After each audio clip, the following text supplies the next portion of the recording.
Hello, I'm Barbara Allen. I've been working with highly sensitive people for well over 20 years, and today I'm going to talk to you about how we make career choices, how we prepare ourselves for the world of work mentally. And some of you may have been wondering for some time, how do I choose a career? How do I choose a workplace? How do I know what I'm good at? So I'm just going to cover some basic facts that might help you in the process of deciding what it is that you want to do in a work setting. So just to recap, high sensitivity is defined as having deep processing, an ability to get a little over aroused at times, emotionally intense, and to have a sensitivity to subtleties. And I think for a lot of us, we often see some of that as a negative. I suppose what I want to do today is to encourage you to think of those things as a positive and to see how it might help you to think about your career, the jobs that you like to do or that you might like to train for. So sometimes we pursue careers which end up to be unsuitable, and we might have ended up there perhaps by people pleasing our parents and their idea of what we should do, maybe believing the hype about what it's cool to be doing, messages about making money and so on. And often we make these choices about what we train in, what we learn, and the jobs we choose in ignorance really of our high sensitivity trait. Quite a lot of us come to that knowledge later in life. But it's really good if you're watching this as a younger person or someone who's about to launch into a career, this might be a good time for you to start thinking about what kind of work do I want to do and what kind of setting would I like to be in. So one of the things that I wanted to say was that although we are highly sensitive, we make up about 20% of the population, it's really important to remember that among that 20% we actually have a very wide variety of personality types. So not all occupations will suit all HSPs. If you'd like to look perhaps at having your Myers-Briggs type indicator done, that might be something you might find useful. There are a variety of people who actually might be able to help you with that. I think Jacqueline Strickland might be able to offer you some assistance with that, and she also runs group sessions for people who want to understand a little bit more about themselves as in a Myers-Briggs typing, but with the overlay of high sensitivity. So if you're not really sure, do have a look at that. And of course there are a variety of other personality typing processes you can go through, so have a look at that. So overall what I'm saying is, just because you're a sensitive person doesn't mean that there's one type of career that might suit you. We come in all shapes and sizes, and thank goodness we're all very different. So what kinds of things do we need to take into account? I've been working with highly sensitive people for a long time, and I have to say I've seen an awful lot of people come to me to talk about the high sensitivity, but also who are feeling dissatisfied with their career choice. So based on the kinds of work that I've been doing and the kinds of things that people have been asking me, I'm going to just run through a few things that you might find useful to think about. So introversion and extroversion, that's something that it's quite useful to understand. I think as sensitive people we're often led to believe that we're all introverts, and this may be due to growing up feeling a little overwhelmed, maybe withdrawing a little bit more than other people do, maybe even developing a certain amount of shyness. But in fact, HSPs, 70% of us are introverts, but there are 30% of us who are extroverts, and that makes a difference in the kind of settings that we may fit into, the kind of career choices that we want to make. The Western world tends to push us, the dominant culture tends to push us towards extroverted behaviour. And one of the things I think it's important to remember is that even if you're an extroverted HSP, remember that both the settings and your career choice, although they may involve more extroverting and might suit you if you're an extrovert, you also are highly sensitive, so you need to be mindful of that and the potential for over-arousal. Your degree of sensory sensitivity might make a difference. Sensitivity runs on a continuum among highly sensitive people. So there are some of us who experience sensory sensitivity, for instance, mildly, and others who experience it very strongly. So there are some of us who could cope in an office with other people there or with bright lights, at least for short periods of time. And there are others of us who would find that very difficult because we're highly sensitive to light. So what level of sensory sensitivity you have does matter. How much noise you can take, how much chatter you can put up with, what your levels of focus are, and so on. Your particular skill set, including your skill set outside of work, will give you a big clue about what kinds of careers. So if you have not yet set out into the world of work, have a think about the kinds of things that you do outside of work that might actually translate as a skill set. So for instance, if you are, I don't know, in your late teens now, you may have discovered that you enjoy cookery, you're pretty good at cooking, you're pretty good at creating things made with food. You might find that you have friends, if they visit you and they see your bedroom and you're chilling out in there, they might say, oh, I really love the way you've designed your room here, the colours that you're choosing. And that gives you a clue about your abilities, your skills. So design might be a skill, artistry might be a skill. You may find that you're musical, in which case some of your friends might be appreciating that. You may be someone who makes friends easily. If that's the case, then you have an ability to work with people and to make and to communicate well and to form a rapport, and that is very useful in certain careers. So don't underplay the fact that you can get along with a lot of people, even if you don't have a large number of friends. If you find that you're actually able to form a rapport with someone fairly quickly, that is a very, very good skill. If you're good at making things, creating something from nothing, that shows that you have particular skills. It may be technical skills, it may just be innovation. You might be good at writing stories, you might be great with animals. So take into account all of the things that you do anyway that might give you clues. And if you're in the middle of a career now and you're in your 30s or even in your 40s and thinking, well, I don't know if I could apply that. Well, think back to what you did anyway as a child or as a teenager, what you loved. And just pay attention to the kinds of choices that you made back then about things to occupy yourself with and things that gave you joy. HSPs are often late bloomers. They take a while to make their minds up. Don't be disheartened if it takes you a while. It's actually perfectly normal. It takes a while for HSPs because the dominant culture gives us a kind of message about who we are and how we should be. It's based on the majority of the population and not on us. It can take a while for us to differentiate ourselves from the dominant culture and to get to know who we are. So sometimes we might even need time away from education in order to find ourselves, to let go of the stress of achieving and to just slow down and pay attention to what we really want, who we really are.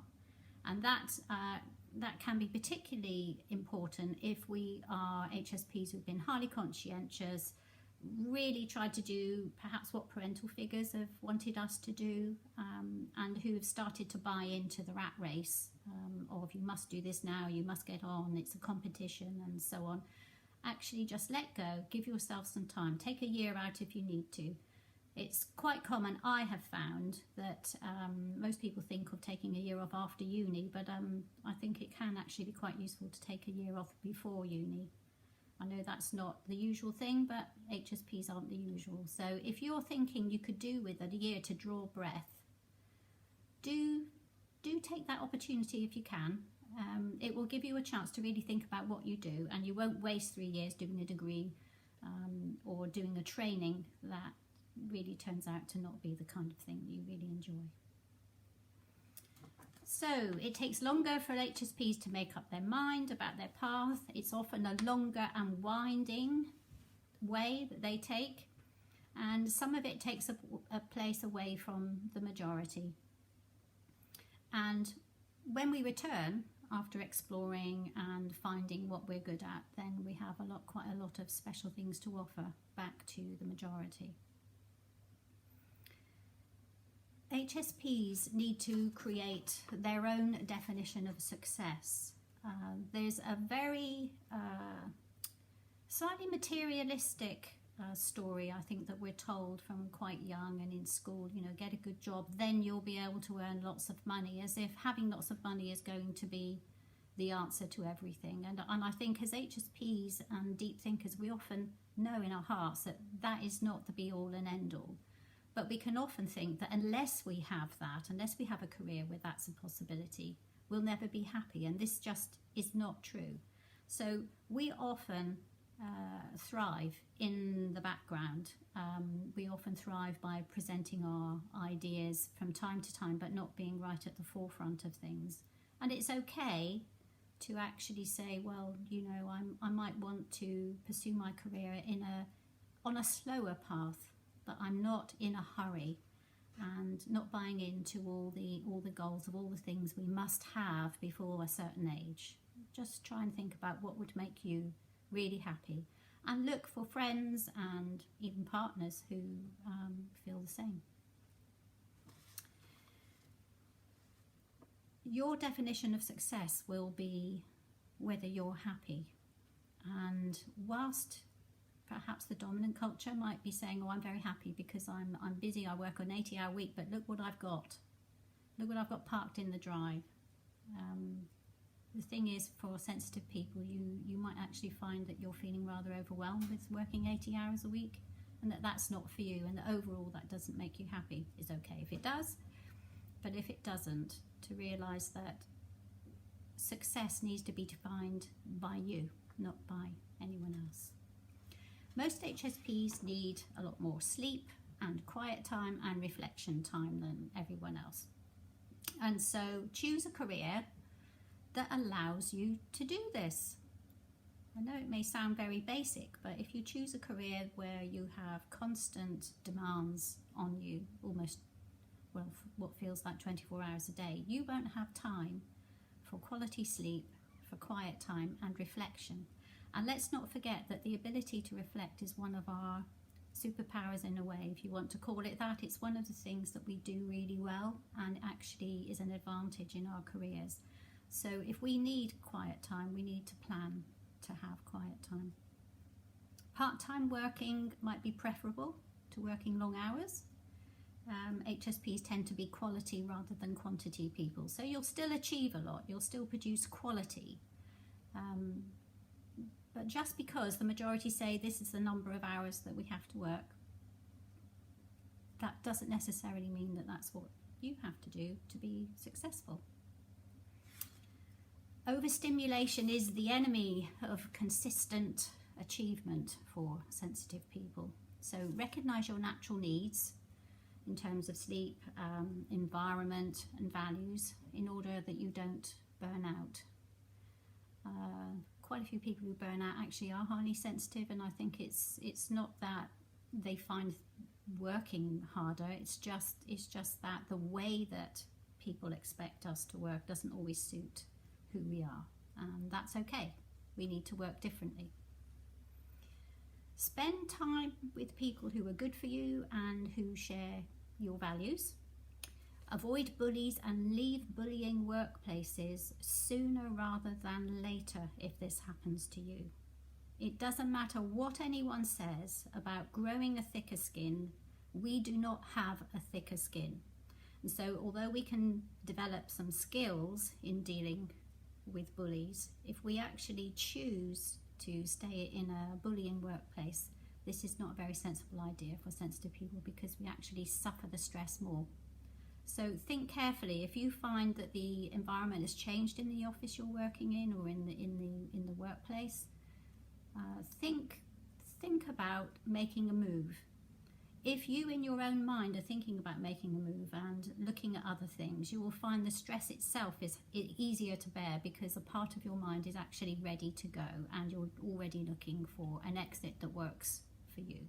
So don't be a martyr. Sensitive people deserve proper, healthy environments. We excel in positive environments, and we often do better than everyone else in a positive environment. So in terms of defining your own success, a positive environment is really, really important. It may be that it's an environment that you choose to make. If you're working for yourself, for instance, you have your own business, then who you choose to work for and how you design your environment that you work in and your working hours, that will make a big difference as to whether you excel. You need to treat yourself like a highly sensitive person and take care of yourself. You also need uninterrupted time for thinking and processing, and proper breaks and lunch breaks in order to give your nervous system a rest. So make sure that you do that. Again, one of the most important things about being highly sensitive is the deep processing that we do. It's what we bring to any organisation, this ability. And so if your organisation doesn't honour breaks, think about whether that's a good environment for you. So let's have a look at what are the common advantages of HSPs in the workplace. Okay, so we've looked at, what we need to do to take care of ourselves, but actually, what do we bring to the workplace that employers need to know? What makes us so valuable, and what do we need to acknowledge in ourselves so that we have a positive view of what we bring to the world? Well, HSPs are highly conscientious.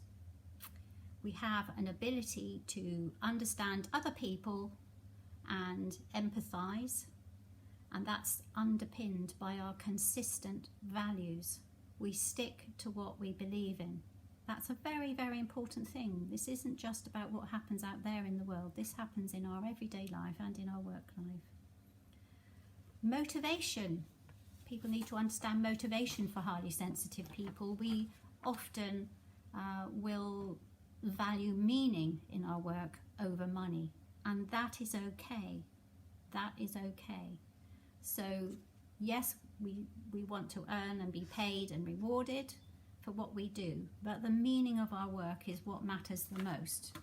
So if an employer wants to motivate us, they need to help us to understand why it matters that we do something, rather than fling money at it.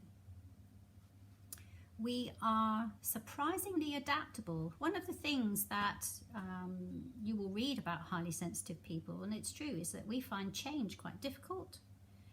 But it's only difficult because we are so adaptable that we are processing many, many complex things when we go through a change. So it's stressful for us, but we're also highly adaptable and innovative.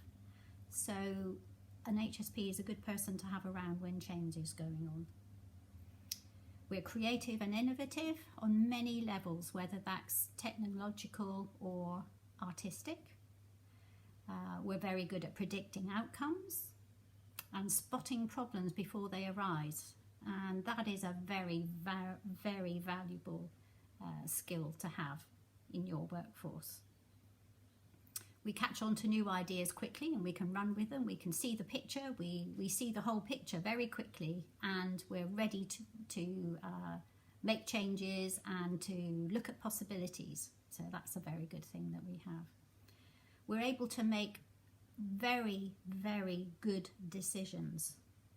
Now that comes with a caveat. We tend to take longer to make decisions.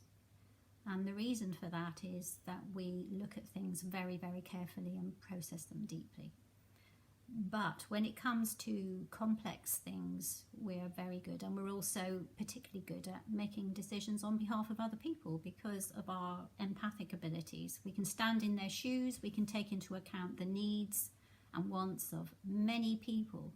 And so that can be a huge advantage for employers, is to have someone like an HSP around who can take a lot of things into account, really process it well, and come up with the best decision.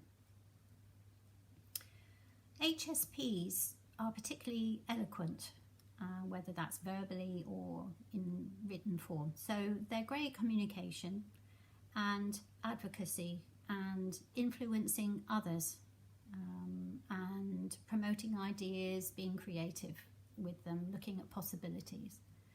That isn't a skill that we just have in spades, so we can make the most of that. And then there's the values of HSPs, I would say, top of which are truth, kindness and fairness. And if your employers value those two, you will be very comfortable with your employer. Those types of values ensure that there is integrity, not only within you as an individual, but within the work that you do and the interactions that you have with other people. It also makes you aware and like a guiding light in terms of what's okay and what's not okay. So those are the skills that we bring in particular, and you can see now why we might fit into many, many different types of careers and jobs. But what kinds of careers in particular might suit highly sensitive people? I'm going to pick a few, but of course, as I've said, there are so many that we could do. Caring roles, therapy, nursing, medical receptionists, public-facing jobs, medicine, but be aware that the training is designed for highly resilient non-HSPs currently, so it might be an unsuitable environment to train in, even though ultimately we're probably most likely to make excellent doctors and nurses and physicians. Teaching, but again, be aware that part-time work might suit us best, because there's a potential for overstimulation due to the amount of noise that you might experience in schools, and sometimes the long hours. The hours go on after the school is closed. The advantage of teaching is that you might get holidays, long holidays, and provided those holidays are able to be used for your own benefit, then that could be your rest time, as long as you don't overwhelm yourself with other activities during that time. Technical jobs where accuracy and subtlety is key can be particularly suitable for us. Being highly conscientious, noticing subtleties, noticing the small things, that's something that we're good at, and it can definitely be used in the workplace.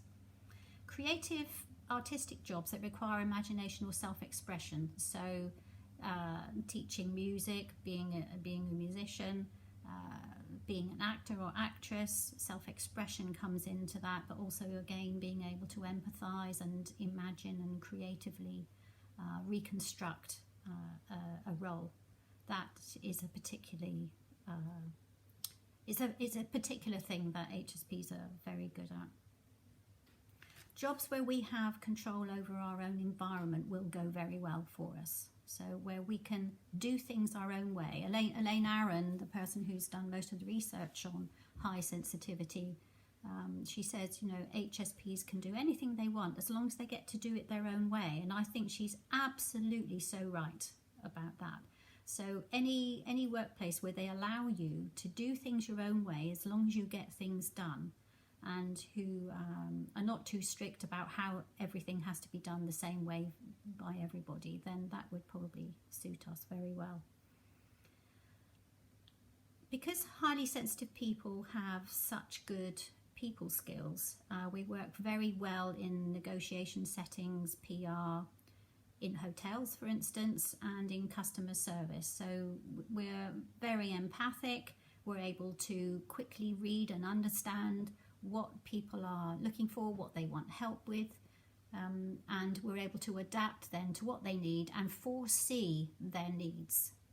That's the bit about predicting that we can do. This is something that we do all day long for everybody, whether we're at work or not, and it's something people often aren't aware that we do, but we're always predicting what might need to happen and foreseeing events. So actually working with people who need services can be one of the best roles that we can have.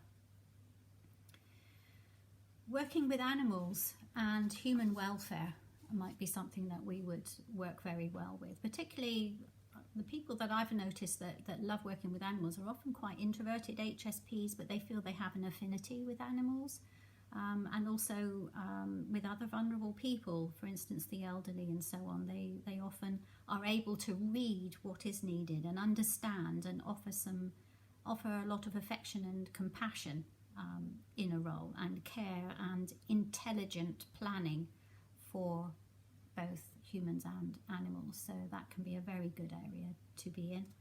Working in farming for HSPs who are particularly physically orientated, that can be very good. And for people who love nature and are concerned about the environment, so environmental projects, forestry, farming, anything perhaps that's introducing people to the natural environment might be something that would particularly suit a sensitive person. Health and safety is probably one of the top things that I've met a lot of highly sensitive people in. Someone who goes in, checks out and notices what is in place and what is not in place, and is able to foresee where something needs to be put in place for safety. This is something HSPs are well known for doing.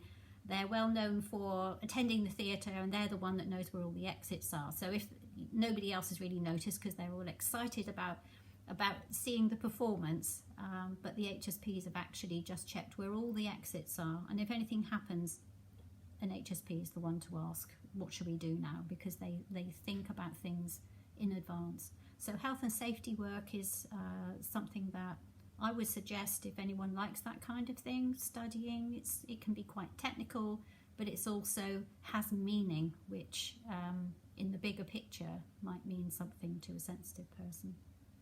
There are so many different careers that highly sensitive people can do, but I think one of the best favours we can do for ourselves is to know ourselves. So firstly, to understand your trait, what it is and what it is not. To reframe any negative messages that you've had about your sensitivity so that you can see the advantages that you have. To recognise that environment is everything for sensitive people. So where you work and who you surround yourself with matters. Also, the amount of self-care. So if you are currently working and you need a lot of downtime after work or at the weekends, if you decide that you are going to have a family, for instance, do consider seriously reducing the hours of work before you decide to have a family, so that you can still take care of yourself. Because once children are in the picture, you will find that your overstimulation, your over-arousal is raised 100%. And so planning carefully around your career and your work needs, maybe reducing the amount of money that you think you might need, and planning your life carefully so that when you do work and have a family, you will all survive. That's really important, because that's what it's about. It's about surviving, it's about having a happy family, and it's also about still enjoying the kind of work that has meaning for you and is rewarded sufficiently that you still feel like you have a life and you're looking forward to the future. So that's all I want to say at the moment. Talking generally about this means that, you know, there may not be any specific things that you can take for your particular career trajectory, but I hope that you got something from this if you're in the planning stage, or if you're thinking about changing what you need to do. And as always, I always encourage people to consult coaches or therapists if you feel that you are struggling to really truly understand yourself as a sensitive person and to see a way forward. Then always get some help. And also consult any friends, make sure that your friends are positive, understand your sensitivity, and consult with them when you're thinking about making some changes, and listen to their advice. You don't have to take it all, but listen to them, because sometimes our friends see a side of us and our skills that we really haven't noticed before. So it's worth asking people when you're thinking about making changes if they have any ideas. Just make sure they understand what your needs are as a sensitive person on that path, so that you will be able to pursue the training and the career that you really want, and to know that you will be able to have success and enjoy it as you go. So I hope that's been helpful. My name's Barbara Allen. If you want to know more about me, you can see me online at growingunlimited.co.uk. I hope you have a happy work life, and I hope that you enjoy planning your way forward in the workplace. Take care for now.